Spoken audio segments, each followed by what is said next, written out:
যার কাছে ধৈর্য নাই, সহ্য নাই, মেনে নেওয়া নাই, মানিয়ে নেওয়া নাই, তার কাছে কখনো নিয়ামত আসবে না। এই ক্ষেত্রে আমাদের অনেকের মনের একটা চাপা প্রশ্ন থাকে, জানতে চাওয়া যে ধৈর্য তো অনেক ধরেছি, আর কত ধৈর্য ধরবো, সহ্য তো অনেক করেছি, আর কত সহ্য করব।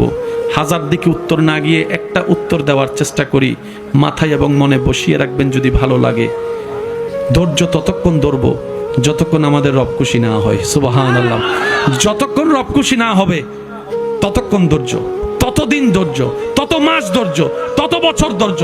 কারণ আল্লাহ তাআলা জানেন কখন নিয়ামত দিলে আমাদের জন্য ভালো হবে, এটা আল্লাহই ভালো জানে। ওই হুকুম আসা পর্যন্ত অপেক্ষা করতে হবে, এটার নামই ধৈর্য। কোনো হা হুতাশ করা যাবে, আফসোস করা যাবে? আল্লাহ দিল আলহামদুলিল্লাহ, না দিল আলহামদুলিল্লাহ। সুখ আপনাকে খুঁজতে হবে না, দেখবেন সুখ আপনার ঘরে নিজে থেকেই চলে আসবে। বলেন সুবহান।